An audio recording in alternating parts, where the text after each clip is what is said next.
Ayan guys, Nueva Villa. Pasyalan nyo dito guys, sa likod niyan may bagong spot sila na ano na napakaganda. Swerte natin dahil nakaunang vlogger na pumunta dito sa property na Circle kasi guys. Dito pala to sa baba. Yan. Kita mo yung Fernando La Union daw yan guys eh. Yan, si Circle guys no. Sila yung may-ari. May entrance to sir? Wala pa ho.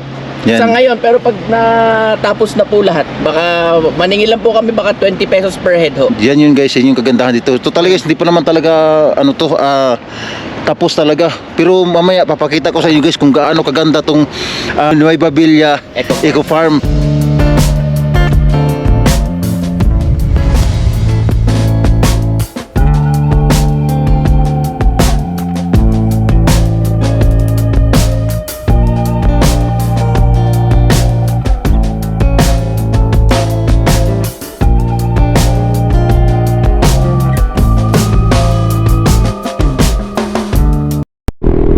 Wala talaga pinagbago yung ano dito guys no, yung Marcos Highway. Grabe. Pero kita mo yung gilid oh. Pang mga lumang ano, mga bato na ano, hinukay talaga guys.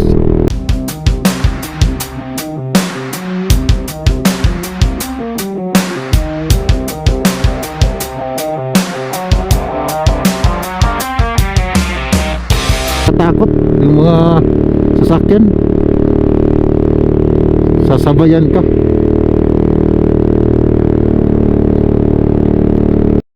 Ayan guys, Nueva Villa.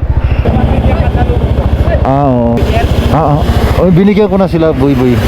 Nakita yung Nueva Villa. Pasyalan nyo dito guys, sa likod niyan may bagong spot sila na ano na napakaganda. Nakita mo yung view na napakaganda sa likod niyan. Makita mo yung San Fernando La Union guys no, sa ano, sa likod. Alright guys, good morning. So time check natin is yan 9:30. So yun guys, mula dun sa Marcos Highway may bagong spot tayo dito guys na nadaanan. Dito mismo lang sa along Marcos Highway. Dito sir, sa anong barangay ito sir? Taloy Norte. Yan, Taloy Norte sir. Poyopoy, Marcos Highway. Dito lang guys, makikita nyo guys pag paakit kayo ng Baguio, makikita nyo sa pababa, makikita nyo. Napakaganda guys, try nyo dito. Ay pala, makakausap natin ang mismong may-ari dito guys sa bagong spot nila na Nueva Villa Eco Farm. Ay, sila yung may-ari dito guys no. Anak siya mismo nung may-ari. Sir, anong pangalan sir? Kaloy ho. Yan, Sir Kaloy. Ilan to sir, inumpisahan nyo? Mga 4 years or 3 years ho ago, sinimulan na namin i-develop.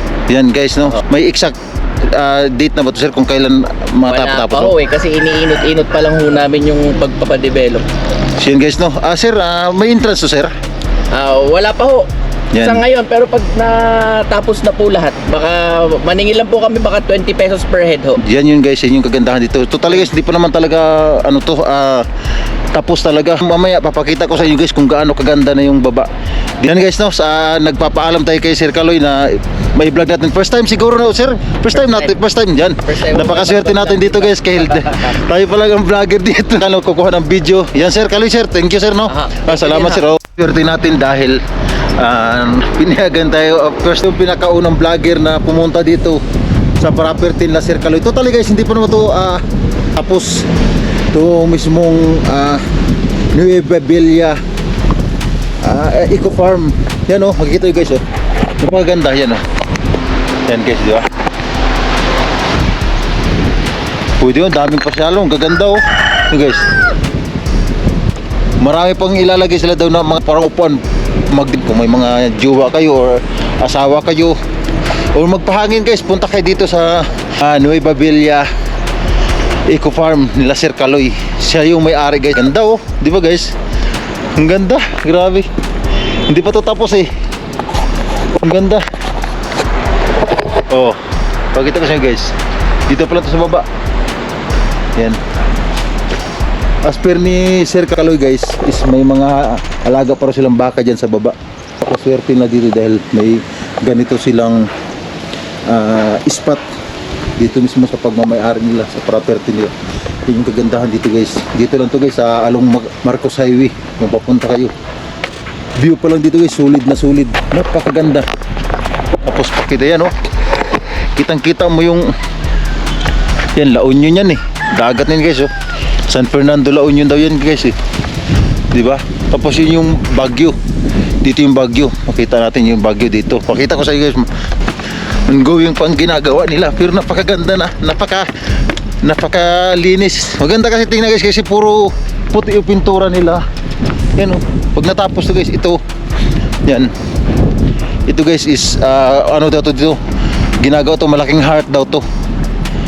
Tingnan nyo guys dito. Yan, di ba? Oh. Di ba? Napakasarap dito mag-camping o kaya din yan oh, kitang-kita yung Marcos Highway oh, yan oh. Yan Marcos Highway yan oh. Di ba guys? Punta yan dito. Ang ganda. Solid. Pwede ka dito mag-camping oh.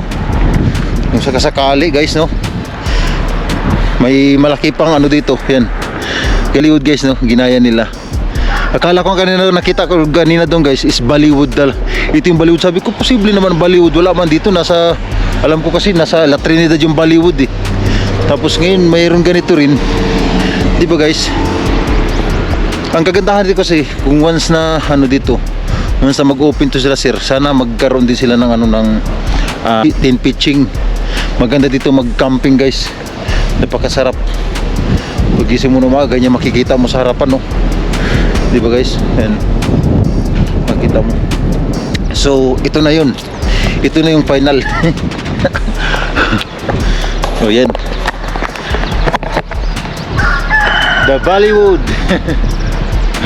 Bollywood of Marcos Highway. Yun guys. Ang laki. Ang laking buwan.